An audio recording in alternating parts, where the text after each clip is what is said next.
Bonjour tout le monde. Aujourd'hui, on va voir une deuxième partie de la cinétique chimique. Il s'agit de mécanisme réactionnaire. C'est quoi un mécanisme réactionnaire? À quoi sert? Ce qu'on va voir à travers ce chapitre. Mais avant, on commence par la problématique. Qui est le problème qui s'oppose dans ce chapitre? Alors, devant vous, une réaction chimique, exactement, c'est l'équation bilan. Alors, en réalité, cette équation ne traduit pas le déroulement de la réaction chimique. C'est-à-dire, est-ce qu'il s'agit tout simplement d'un choc entre H2 et Br2 pour avoir directement de HBr, ou bien il y a des étapes intermédiaires ou bien des intermédiaires réactionnels. Généralement, c'est le cas. C'est-à-dire, la réaction se fait en plusieurs étapes. Alors, qui est capable de donner ça? C'est le mécanisme réactionnel qui est proposé par des chimistes. Les chimistes capables de proposer des mécanismes réactionnels qui donnent les étapes intermédiaires. Et bien sûr, grâce au mécanisme réactionnel, on peut déterminer la vitesse ou bien la loi de vitesse et les ordres partiels d'une réaction chimique. Pour rappeler que le mécanisme réactionnel, c'est quoi en fait? C'est j'ai une réaction complexe, on va essayer de le décomposer à plusieurs réactions simples, comme il s'agit d'un vecteur dans l'espace, et on va la décomposer à des vecteurs suivant x, suivant y et suivant z. C'est quoi? Donc une réaction simple ou élémentaire, c'est la même chose. Et c'est une réaction tout simplement qui se fait en une seule étape. Ça veut dire quoi? Pas d'intermédiaire réactionnel. On passe directement des réactifs vers le produit sans passer par un intermédiaire réactionnel. Comme il s'agit d'un vol sans escale, directement l'état initial vers l'état final. Alors, si on trace l'énergie potentielle d'interaction au sein de la réaction chimique en fonction de coordonnées de la réaction, pour les coordonnées de la réaction, c'est peut être la longueur de la liaison, peut être l'angle, peut être une distance entre deux constitutions de mélange réactionnel. Alors, l'état de départ, c'est les réactifs, ou l'état d'arrivée, c'est les produits. Donc ici, on passe directement par un vol direct sans intermédiaire réactionnel. Cette énergie qui sépare le maximum et le niveau énergétique des réactifs, c'est ce qu'on appelle l'énergie d'activation. C'est la barrière de potentiel qu'il faut la dépasser pour aller vers le produit. Et les catalyseurs capables de diminuer la hauteur de cette barrière de potentiel. Pour la différence entre l'énergie des produits et l'énergie des réactifs, ça donne l'énergie libérée. Cette différence peut être positive ou négative, ça dépend est-ce que la réaction est exothermique ou bien endothermique. Une propriété très importante ou bien une loi très importante, c'est la loi de 't Hoff. Ça veut dire quoi?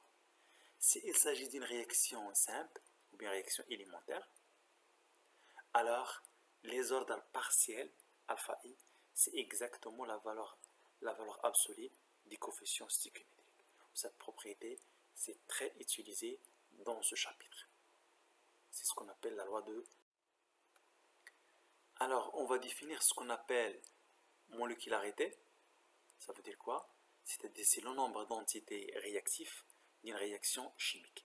Généralement, on va avoir 2, c'est le cas général, et parfois 1, c'est-à-dire la décomposition d'une seule substance, et rarement 3, parce que c'est difficile d'avoir à la fois la probabilité de choc entre 3 réactifs à la fois.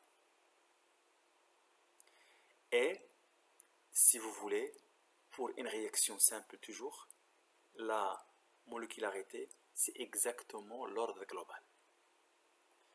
Alors, on prend un exemple de A plus B dans C, et on suppose que cette réaction, c'est une réaction simple, ou bien élémentaire.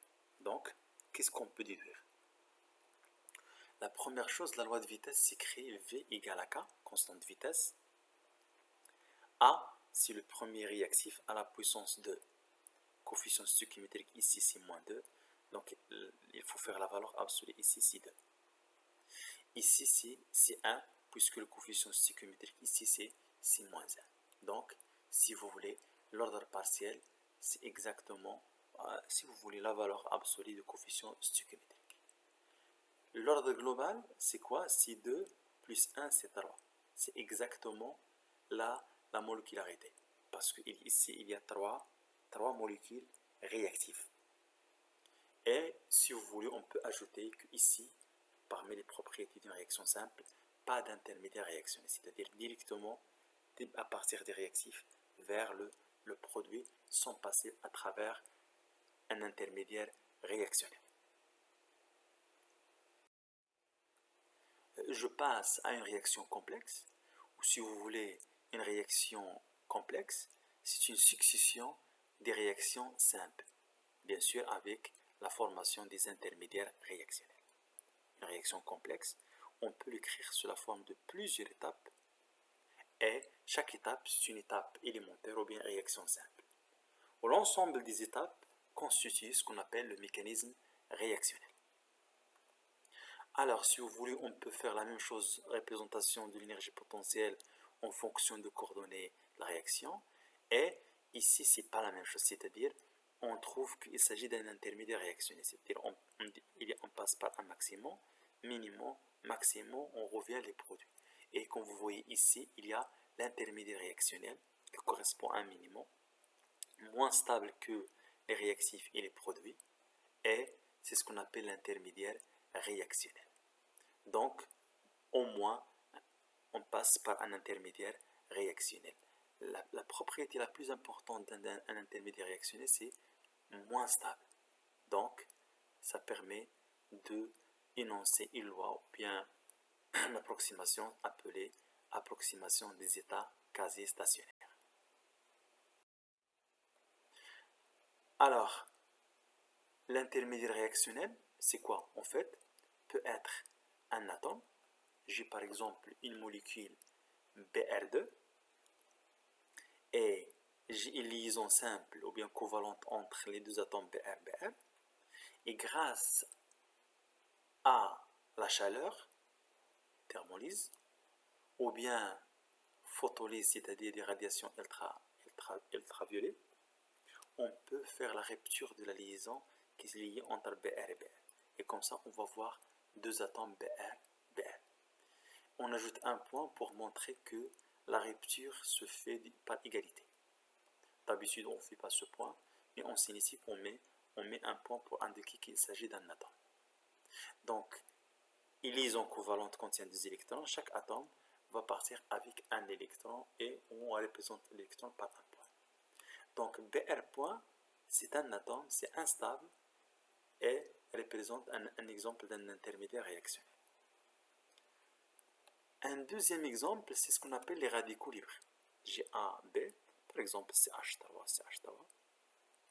Et on peut faire la rupture homolytique par égalité. Et chaque électron va partir avec un regroupement d'atomes, ou bien ça va constituer un radical libre. A point, B point. Comme il s'agit ici de CH3 point par exemple. Et de même, on peut faire une rupture, mais dans ce cas, hétérolytique. C'est-à-dire, c'est par exemple, j'ai deux regroupements d'atomes ou bien deux atomes, et j'ai par exemple ce côté B plus favorisé au niveau de l'électronégativité. Dans ce cas, lorsqu'on fait la rupture, les deux électrons vont partir avec B et ça va donner B moins, c'est-à-dire anion. Et pour A, ça va donner A plus pour assurer bien sûr la neutralité électrique. Ça va donner cation et anion. Ce sont des exemples aussi des intermédiaires réactionnels, sont moins stables.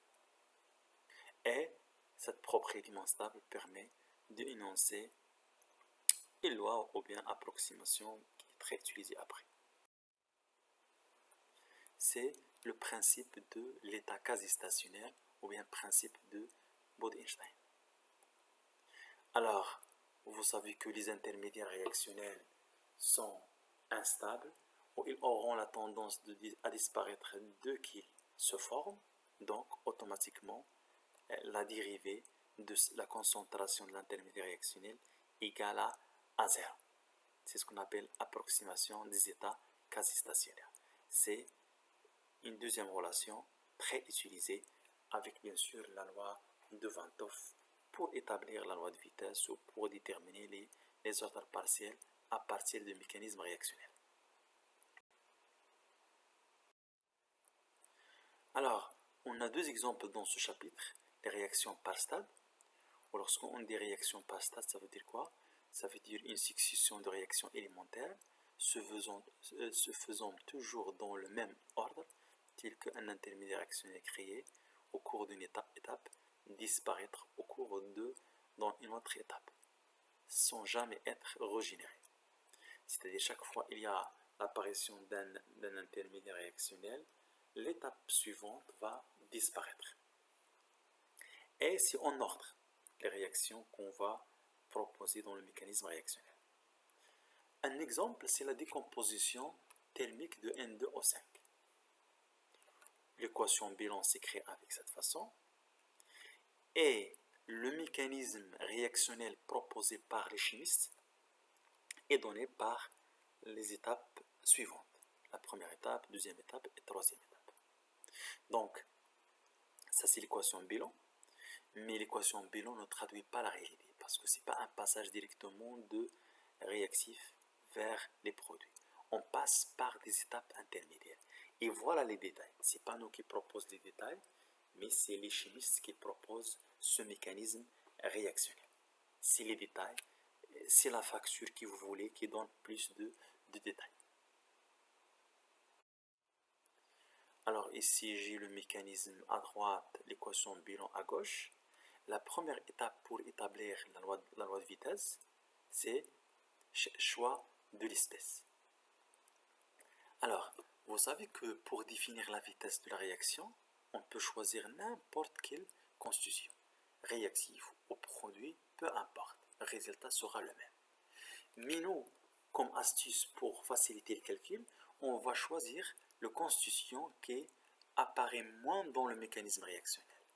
Si vous voyez ici, N2O5 intervient deux fois, intervient ici parce que la réaction se fait dans ce sens et dans l'autre sens, c'est-à-dire comme il s'agit d'apparition deux fois.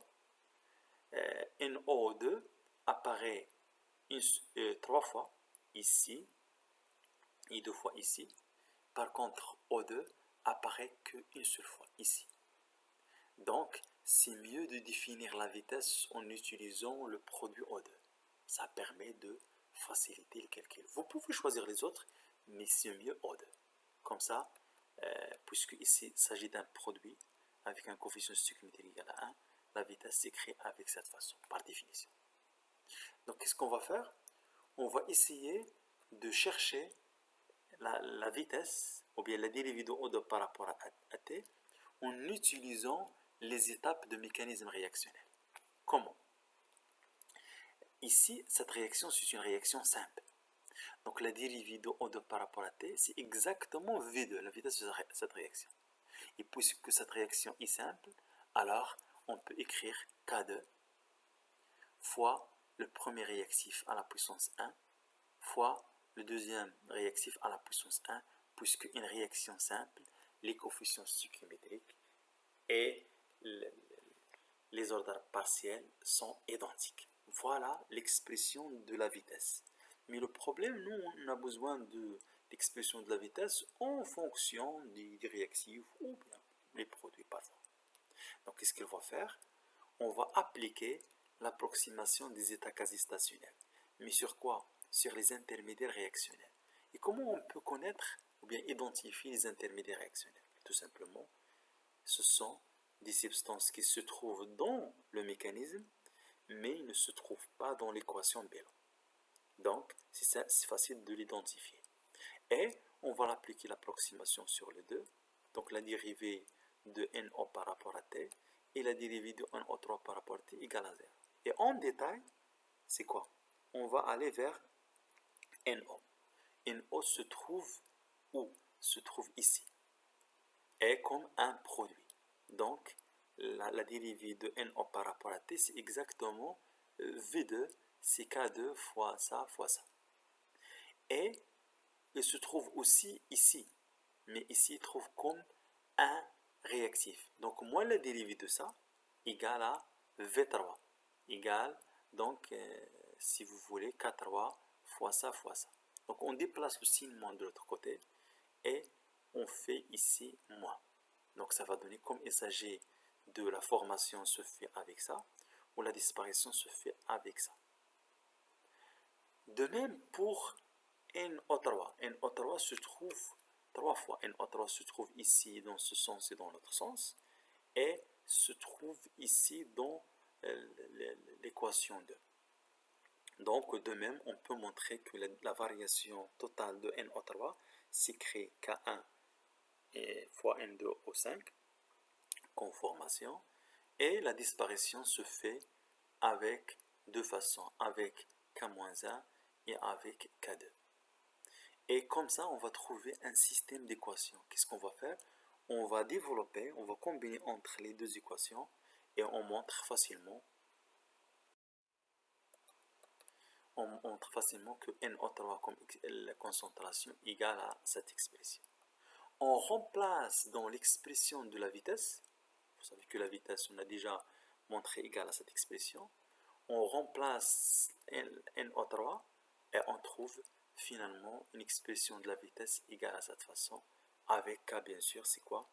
C'est l'expression de la constance de vitesse égale à K1, K2 sur la somme K-1 et plus K2. Et comme vous voyez ici, c'est à la puissance 1, l'ordre global de cette réaction, c'est 1. Un deuxième et le dernier exemple, c'est la réaction en chaîne. Pour la réaction en chaîne, c'est une réaction qu'on peut décomposer à plusieurs réactions simples, mais ici on peut avoir la production, la consommation des intermédiaires réactionnels et on peut le régénérer une étape intermédiaire. Et on peut décomposer une réaction en chaîne à l'initiation, production des intermédiaires réactionnels, propagation ici on forme les liaisons, on forme des produits, et la terminaison, qu'est-ce qu'on va faire? On revient dans le sens inverse, c'est-à-dire à partir des intermédiaires réactionnels, on va revenir à des molécules, c'est-à-dire c'est l'opposé de l'initiation ou bien la formation des intermédiaires réactionnels. C'est ce qu'on appelle terminaison ou rupture. Alors l'exemple qu'on va étudier, c'est la synthèse thermique de bromure d'hydrogène, H2 plus Br2 donne 2HBr, et on va établir l'expression de la loi de vitesse. Alors, expérimentalement, la vitesse s'écrit avec cette façon. Moins la dérivée de H2 par rapport à T, et expérimentalement est donnée par cette expression. Et qu'est-ce qu'on va faire? On va essayer d'utiliser le mécanisme réactionnel proposé par les chimistes et pour confirmer ce résultat expérimental. La loi de vitesse expérimentale est donnée par des résultats expérimentaux, c'est ça. Ça, c'est le mécanisme réactionnel. Donc, on va utiliser les lois de ce chapitre et on va confirmer ce résultat expérimental. Comment? Ce qu'on va voir tout de suite. Alors, on va suivre presque les mêmes étapes que l'exemple précédent. Ça, c'est l'équation bilan, ça, c'est le mécanisme. Et on va faire le choix de l'espèce. Le choix de l'espèce, c'est H2 tout simplement parce que tu peux définir la vitesse avec n'importe quelle constitution, mais si vous voyez, H2 apparaît moins dans le mécanisme réactionnel. Ça permet de faciliter le développement des calculs. Et vous pouvez chercher l'expression de la vitesse, c'est la dérivée de h, moins la dérivée de h2. On va essayer de chercher la dérivée, moins la dérivée de h2 ici dans le mécanisme. Donc ici, c'est moins la dérivée, c'est V2, c'est K2 BR point fois H2, d'accord? Et, donc moins avec moins c'est plus, et moins K4, c'est ou bien moins V4, c'est quoi V4? C'est K4 fois la concentration HBr fois H. Donc, on trouve la dérivée de H2 par rapport à T dans le mécanisme réactionnaire. On cherche moins la variation de H2 par rapport à T. Et qu'est-ce qu'on va faire pour trouver l'expression de la vitesse? Il suffit de remplacer BR point et H point. Et comme vous voyez ici, BR point et H point, ce sont des intermédiaires réactionnaires. Pourquoi? Parce qu'ils ne se trouvent pas dans l'équation bilan, mais on les trouve dans le mécanisme réactionnel. Donc ce sont des choses qui apparaissent et disparaître après. Alors, on applique l'approximation des états quasi-stationnaires pour deux intermédiaires réactionnels et on remplace donc la dérivée de BR point par rapport à T égale à 0, on trouve l'expression en utilisant le mécanisme réactionnel. La dérivée de H point par rapport à T, la même chose. On trouve un système, on exprime BR point, on remplace ici, H point, on remplace ici, on développe, et il faut trouver le résultat comparable avec le résultat expérimental. Donc, on développe les équations précédentes, on trouve l'expression de BR point, on trouve l'expression de H point, on remplace dans l'expression de la vitesse, et on trouve une expression de cette forme. Cette expression, on peut la montrer sous cette forme avec K égale à ça et K' égale à ça. Ça confirme le résultat du mécanisme réactionnel compatible avec le résultat expérimental à condition d'avoir l'égalité entre K et cette expression et K' égale à K4 sur K3. Voilà, donc cette réaction, c'est une réaction sans ordre, mais il a un ordre initial. Si on remplace ça avec 0, ça va donner un ordre initial égal à 3,2. Voilà, c'est la fin de cette séance. Merci de votre attention et bon courage.